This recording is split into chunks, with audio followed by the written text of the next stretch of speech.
Sehr verehrten Damen und Herren, einen herzlichen Applaus für das Team von den Färöer Inseln, für Poul Andrias Ziska und Arki Hedelsson. Bitte schön.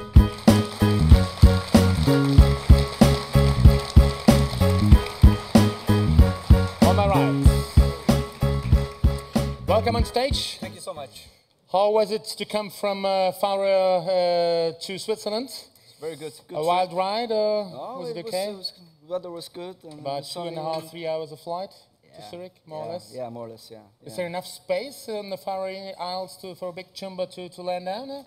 Actually, we built the runway out the last year, so yeah, now it is. But it used to be a very bumpy ride. But now it's good. Stop kidding, let's talk about kitchen. Yes. I mean, Färöer Islands, the only thing I knew a few weeks ago about Färöer Island was that you've once beaten Germany in a football. And the second thing is that you've got a lot of sheep up there. Yeah, that's true. And the third thing, nature is all around. It is. It is. And what about kitchen? Well, when nature is all around, I mean, the inspiration in the kitchen is amazing. I mean, you just need to look out the window and yeah, you can see everything that you want to use in your kitchen. So it's amazing. I mean, Denmark, since a few years, I mean, recipe is one of the best all over the world, Yeah. and Denmark is a hype as well in northern countries. So, and I think he did the one thing of the cooking book you made, the KOKS book. Yeah. So, friend of you or? Well, friend of the former head chef of the restaurant, actually. Okay. They signed the new Nordic testament. So, yeah. Okay. You know. The book you've written has been awarded as one of the best, actually the best in Denmark. This means a lot because Denmark has great cheese. So you could retire, isn't it? No. We still have a lot to discover and to work for, and the curiosity makes you go and go and go. So let's talk about the restaurant KOKS. What's that KOKS mean? Well, it's funny because we've had a lot of different nationalities working in the kitchen, and it's different from every country apparently. But in Faroese, it means when you do something extra, basically. Yeah. You explained, right? You explained when you bring the breakfast to your to your girlfriend or wife, as far as I'm concerned, to the bed, and it's something special. Something special, something extra, something surprising, and yeah. So this is kind of the philosophy. Yeah, exactly. Yeah. You're working with nothing else than what nature offers you in Färöer Islands. Exactly. So what? Grass, rocks, and water. No, there's a lot of things. Sheep. Sheep. Yeah, a lot of sheep, and maybe we use a lot of the same ingredients, but we try to do them in different ways, and it's challenging, and you can get. It's amazing how many things you can get out of a potato, for instance, or seaweed. It's hard for me to say, but you're very young. I'm very young, yeah. So it seems that I'm very 24. old. I mean, 24 years old, yeah. And you're up to become one of the best chefs of Denmark. What else to do? What else to do? You just keep on going and cooking and exploring and. Let's talk about the KOKS. So, how many cooks, how many chefs are you in the restaurant? We are 8 chefs. 8 chefs. With how many seats? 30 maybe. 30 seats, yeah. So not that much. Does this work not only on the publicity side, but only on money? Yeah. Yes. We have some good sponsors and some nice people behind us that take very good care of us. So. That's what I want to say. So this kind of kitchen, impossible without supporters who do really like what you do. Yeah. It's difficult, and the market for such a restaurant in the Faroe Islands can be hard to. As Espen told us before, in Norway a few years ago was the same thing. Yeah. So about 20 restaurants were struggling for 25 guests. On the Färöer Islands, 18 guests and 1 restaurant is not bad. Oh, it's okay. So, stop kidding and let's have a quick glance what you're doing in your restaurant. And I think it's time to present not your assistant, but your co-chef. Yes, today. my partner, ChefAlps. Give him a big Perfect. applause. He's going to present 2 of the dishes, I think. Yeah. So let's start. I'm looking forward to hearing some wonderful things of the Färöer kitchen. Okay. Thank you. Well, first of all, thank you to the organizers for having us here today. We are very happy to be here and share with you guys what we do at the restaurant. We're going to talk a little bit about what we do in the kitchen and a raw material in the Faroe Islands in general. For those of you who don't know the Faroe Islands, it's a group of 18 small islands. If I can get this one to work. It's not working. No.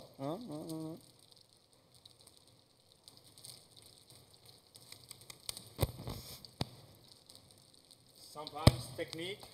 Ja. Funktioniert's nicht? Freunde der Technik? Kleiner Unterbruch. Okay, so,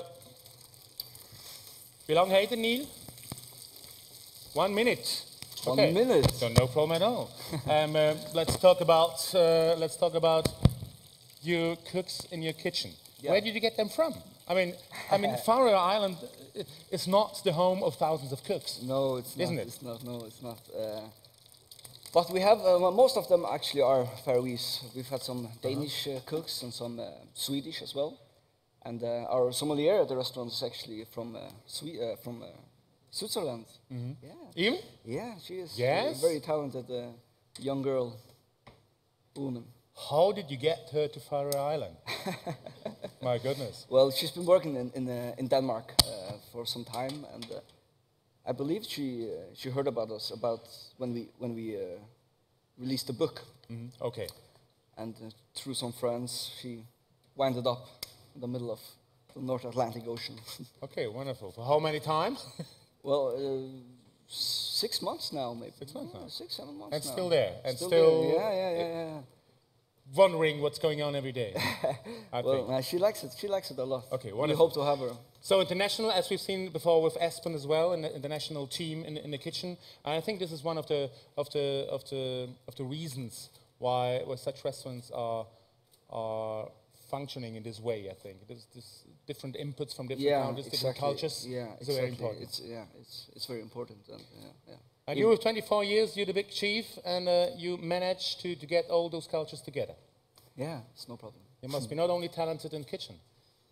Huh? Leading people is a big thing, I think. It's a big thing, yeah. Okay. Yeah. So, small talk over. Does it work? 1, 2, 3. Wonderful. Yes. Please, Exactly. up to you. Thank you. Well, as I said, for those of you who don't know the Faroe Islands, it's a group of 18 small islands, as you can see on the map. It's filled with basaltic-built mountains located in the North Atlantic Ocean, right between Iceland and Scotland, Norway. We have a close-up picture here of what it looks like. There has always been many sheep on the islands, as he mentioned, and this is where it got its name. When translated from Old Nordic language, it means the sheep islands. Also, it's known as the land of maybe because of its unpredictable weather. Nature used to rule the people, so you would never know when you had the chance to go out fishing the next meal for your family. But even though we're a small and remote country, we are easily accessible by direct flights, as you can see here. Copenhagen, London, Milan, Barcelona, Reykjavik. At the restaurant, we have 2 menus, our roots and our branches.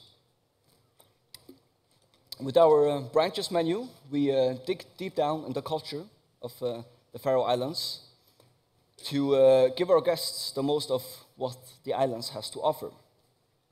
And with our branches, we carefully select around 12 of those 20 existing servings to create a smaller menu for those who prefer that. And we are going to start out with a video for you guys.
Thank you.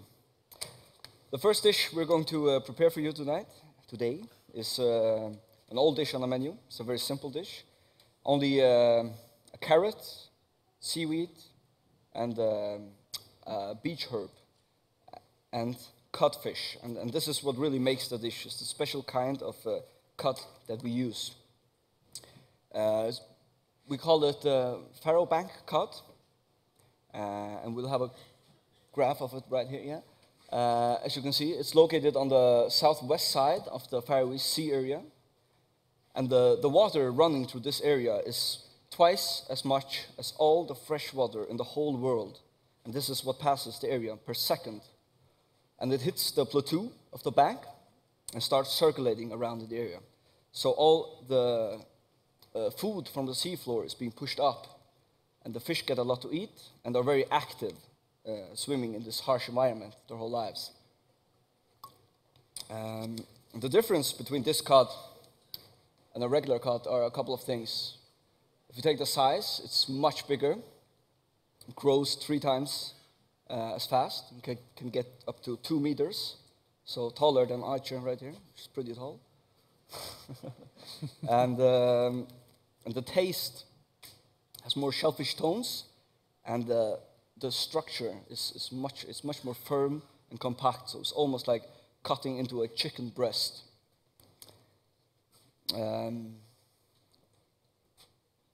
Let's start plating.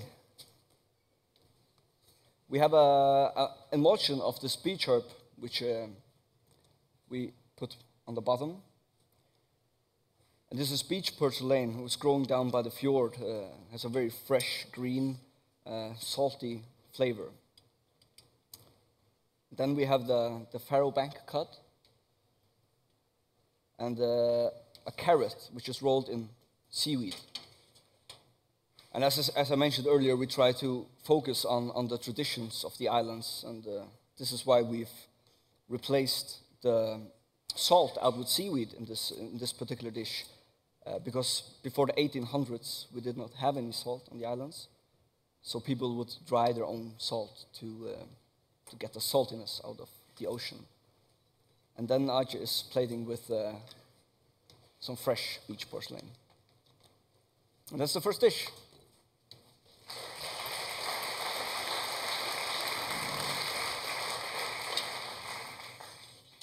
Should look something like that.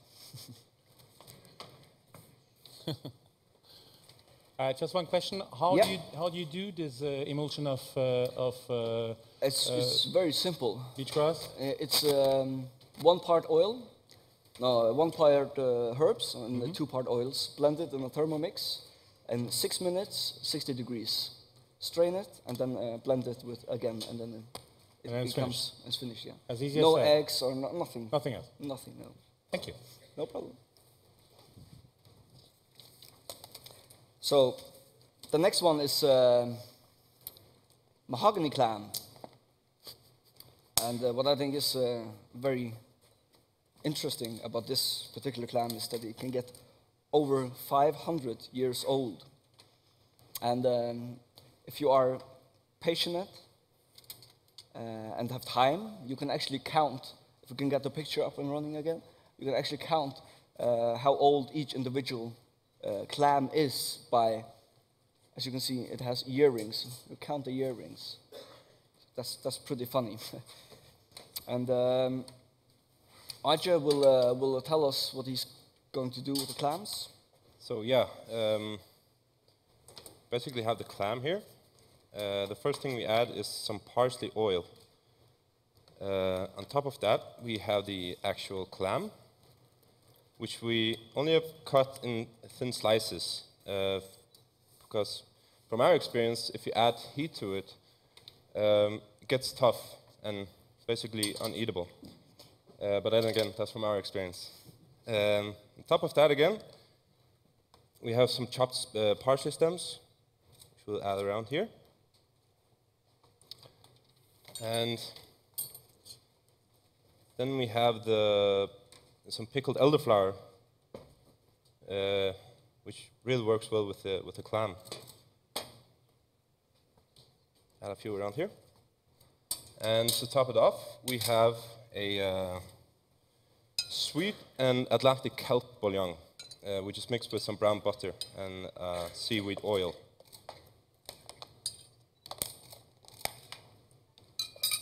And now Poul Andrias is gonna play the rest of the plate. So this would get to in the center of the table, and each guest would get a plate like this. And we're gonna start by adding leeks, which have been cooked sous vide about an hour, 65 degrees, depending on size, of course. We cook them whole and only take the tender inside. So it's very juicy and tender and has a very fresh, nice taste of leeks. And then we have some herbs. We have lady smock, I believe it's called in English. Faroese it's garalisa.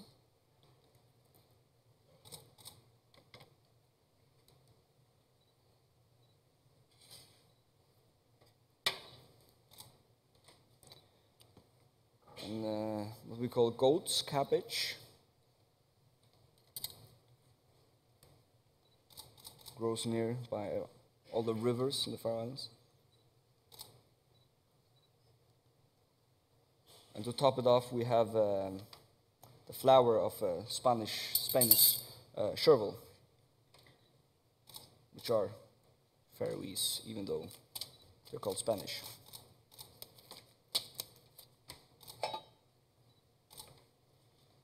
Like so. And as I said, each guest will get a dish like this, and the waiter would pour the clams into the dish like so.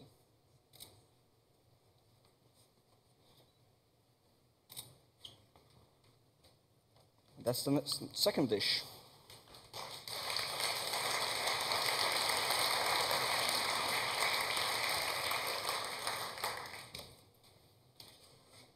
we were very lucky that we can borrow some plates because some of our plates broke on the way here.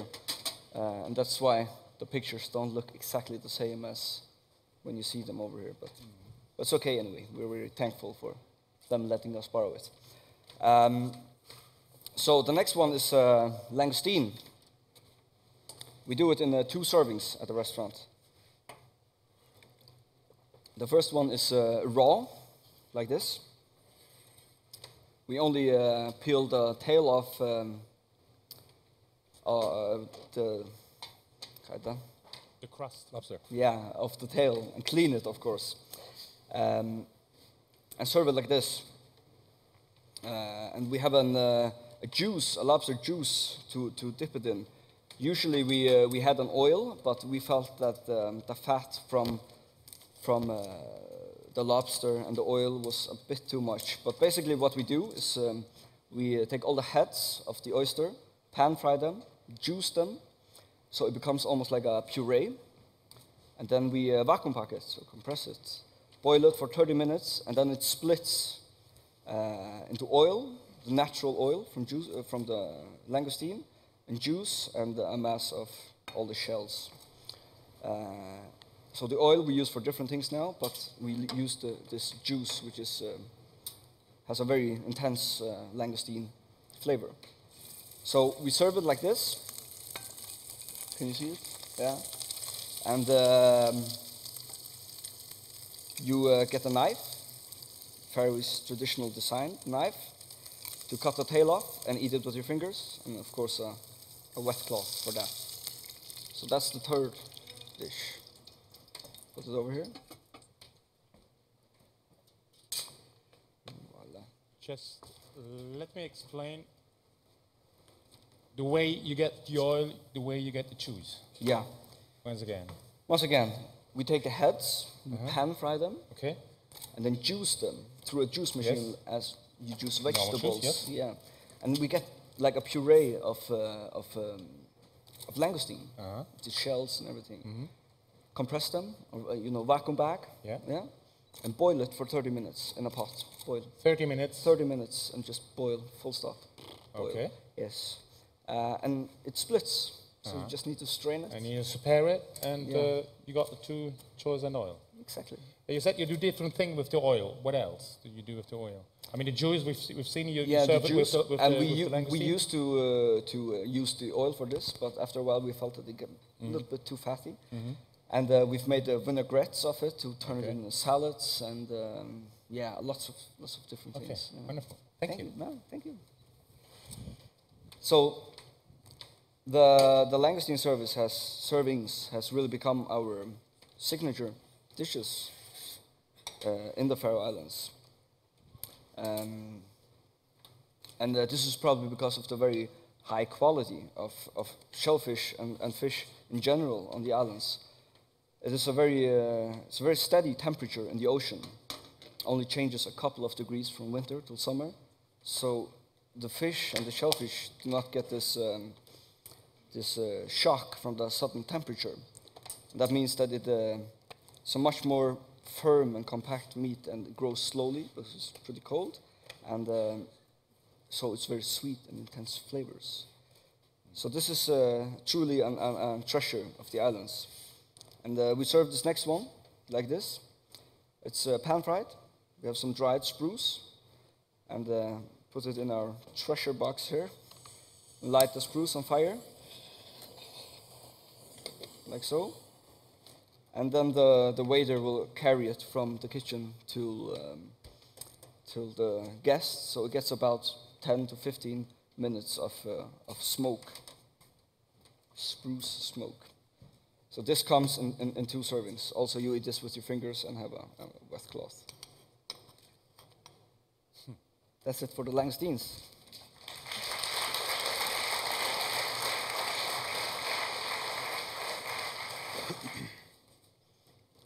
This is the first one, the next one. So I'm gonna present a dessert for you now, actually, before the next 2 dishes, because they're of a little bit different category than the rest. But So a dessert. It's difficult to make desserts in the Faroe Islands when you're only trying to focus on the Faroese ingredients, the local ingredients. We do not have a lot of those ingredients that you might associate with the desserts. And the things that we do have is some tasty flowers and some berries, but we have to be very quick before the sheep get to them, because they like it even more than we do. So instead of trying to focus on this, we try to get inspiration from the mountain to create a dessert only with the lovage, grass, and sorrels. And what we do is we have a lovage parfait. We make a base with cream, sugar, and chopped lovage into it. Leave it to infuse. And when it gets a strong taste of lovage, we add whipped cream and freeze it in cylinders like this, molds. I don't know if you can see it. And then we have a Gras-Granité, grass and sorrels. Again, simply just juiced, add water and sugar, and then freeze. And we add some sorrels, fresh sorrels on top. So it's a very light and fresh dessert, which I think is nice. This goes with a long menu. So after a long menu, it's very nice to get something very nice and fresh.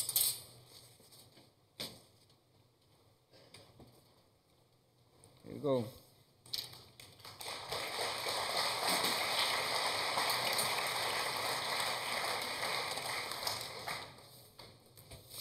And now we're going to another video. This is a video about what we call rast, which is a tradition, old tradition of the Faroe Islands, which still is alive, which we are very grateful for. And it's an old fermenting process used for hundreds of years in the Faroe Islands. So enjoy.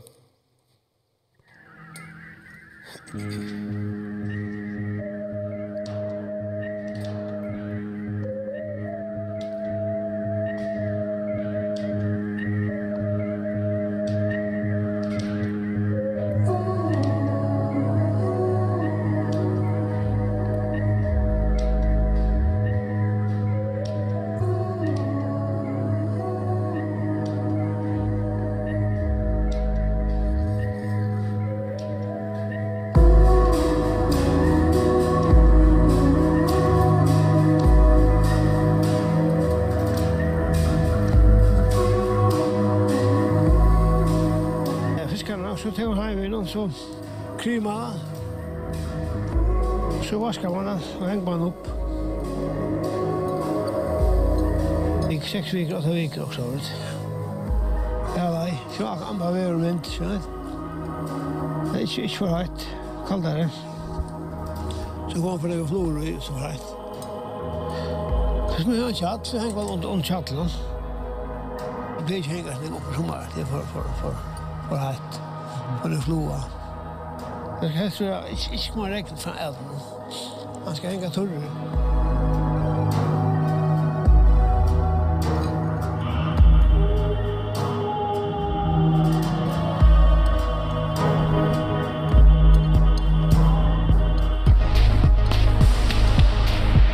Såkalla hästland, och det är vävland som att inifrån oktober till maj månad, så släppte jag. Det var inte annorlunda smak än en myndlig lamp. Vi är ett gymplamp. Det blev en trösta ut i för väckrakötsaktigt. Och kvitt har varit inte, men ankersväckna så tar du äter det. Det är en trösta smaken. Det mäktar bättre. Jag vet inte kvitt. Jag har aldrig förklarat på det. Det är så följs.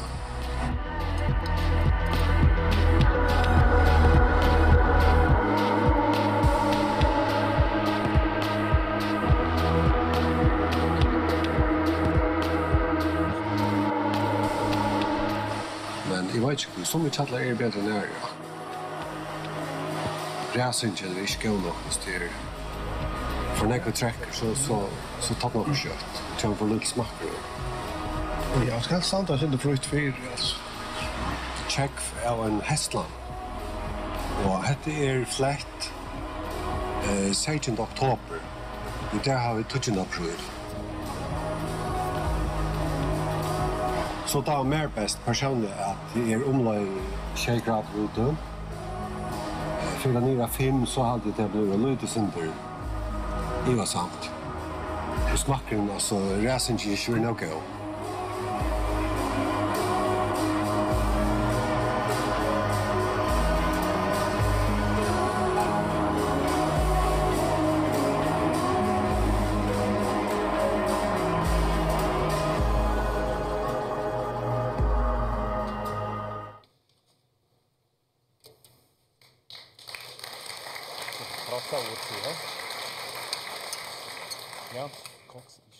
So, as I told you, rust is a fermenting process used in the Faroe Islands for a very long time.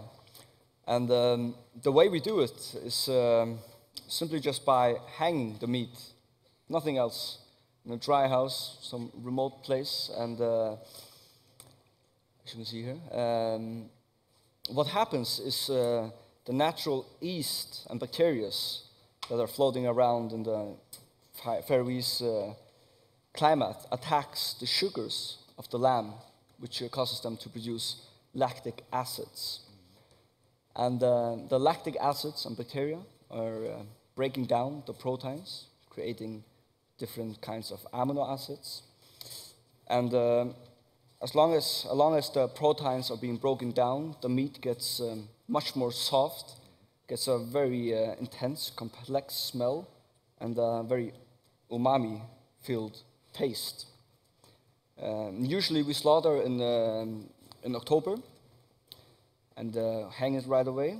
And about 1 to 2 months the process takes, depending on the size and where it's located, the drying house. But 1 to 2 months approximately. And the meat does not taste the same on all the islands. If you're closer to the ocean, you get more saltiness in the meat. And if you're far up the hill, it gets more dried. So it's a very dynamic process. But it's usually served with potatoes and kohlrabi, and it's very traditional and mostly eaten at special occasions like Christmas or family get-togethers. We also wind dry after the fermenting process for about 6-7 months. And this is what you saw in the video. We eat it in thin slices, usually on bread. And it's a more common way to eat it. It's, more eaten on a regular day basis. And now Archie will present the dish. So first of all, we add the spinach puree, which we have seasoned with horseradish juice. On top of that, we have the actual rust meat, which we have cooked in shallots and some lamb glass and kohlrabi. Add those around here, like that. On top of that, again, we have some fermented celery, which we have put in a 2% salt brine for around 10 days at 20 degrees. 10 days is enough for the rust, because you don't want to have too much fermented taste in the dish. So this is a very sour and good way to eat it. On top of that, again, we have some nasturtium leaves, which also brings the peppery note, the crest tone. Add a few around here.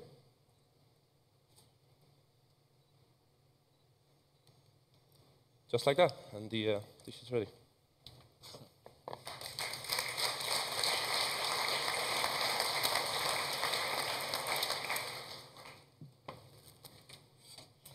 We use a lot of potatoes and kohlrabi and turnips and Yeah. I got one question. Did you tell the police or people at the border when you came to Switzerland what you had in your luggage? I mean, this rust. No, we were very discreet, I would say. But I'm not sure if you could import it.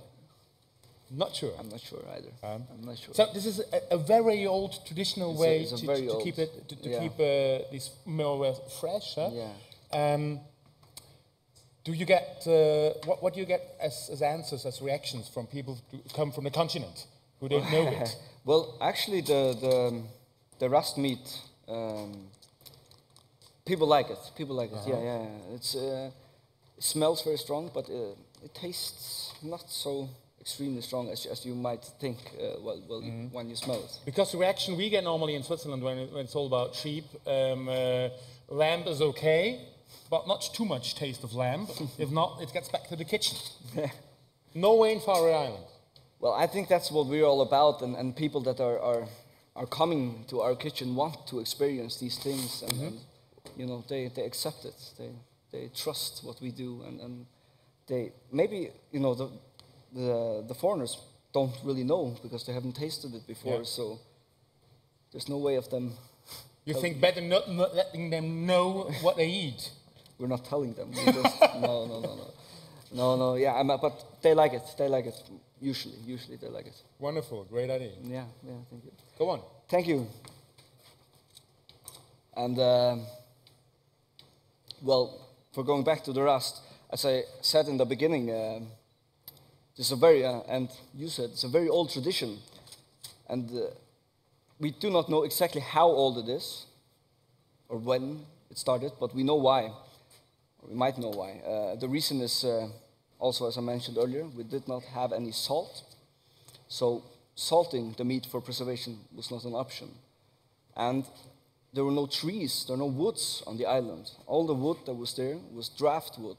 And this was used for building houses. So smoking was not an option either.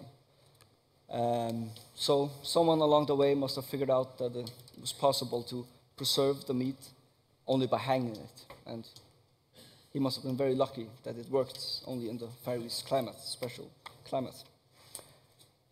And yeah, where were we? The vegetables, yes. We use a lot of turnips, potatoes, and kohlrabi in the Faroe Islands, as we did in this dish. And this is also the climate and the weather. It's doesn't get cold, doesn't get warm, and a lot of winds. Often people farmers have experienced that their whole field is ruined only by one night. And you can see a picture here of what that might look like. Yeah, and this is probably, I would say, 80 meters up, and the water is taking everything.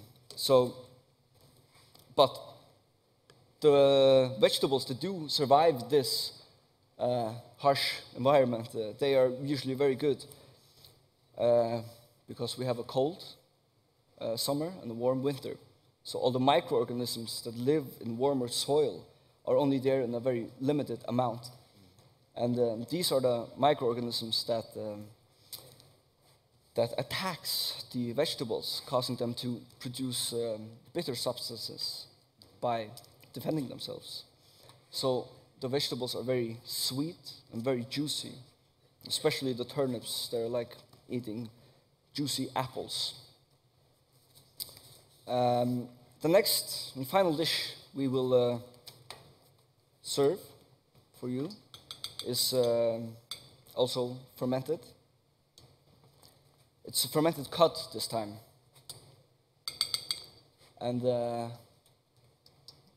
this is a very common dish in the Faroe Islands. I would say if you go out to the villages, you will probably get this served 2 times a week. So it's very, very common and very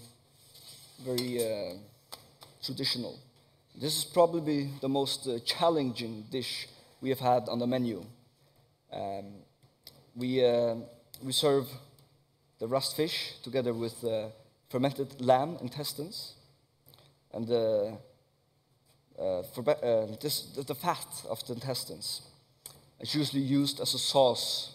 So it's very strong And it's funny, people that like cheeses, are used to strong cheeses, are particularly fond of this dish. So at the bottom of the dish, we've made a cream of this fermented lamb fat. Then we add egg yolk, cooked 1.5 hours in 60 degrees in oil in the oven, so it's still running. Then we have potatoes that have been cooked in seaweed puree. And the fish. And the way we do the fish is by hanging it 3 to 4 weeks outside the restaurant, which was the picture you saw before, right under the ceiling of the restaurant, for fermenting. And then we fillet it, freeze it, and grate it, so it looks like this. And we do this to play with the texture, because usually when the fish is dressed and wind-dried, it's quite tough and hard to eat. But like this, you almost don't feel it in your mouth. You just get the strong taste of rust cut. And we top it off with some a powder of seaweed and mixed herbs.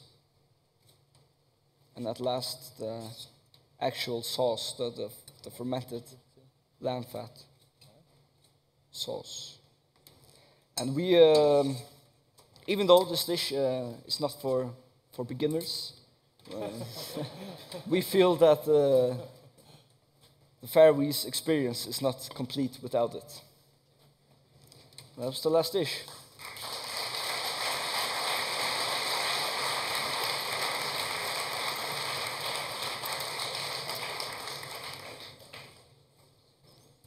I'm astonished. Rust. Rust. Never heard before of it. Huh? Never heard of it. Never before. heard of it? No. You want to smell it for the first time? Sure, I'm going to try it. Sure. Smell? I'm not sure you want to smell, taste it, but you can smell it. It's like a cheese, huh? Yeah. Yeah. It's like cheese. Yeah, it's like wirklich cheese. riecht fast wie Käse. Incredible. So we've learned a lot of new things today from the Thank Faroe you. Islands. Thank you. And I think there's one more reason to go to Faroe Islands. Oh, yeah. Than beating Germany and having sheep. I think. At least one man. I mean, the nature up there is incredible. It's amazing. Incredible. You can never be more than 5 kilometers away from the ocean. Yeah, so this is wonderful. Yeah. So I'm looking forward to going up there one day and to see you there. Meine sehr verehrten Damen und Herren, haben Sie was gelernt? Ja? Oh la la, ja, einen herzlichen Applaus. Dankeschön. Thank you.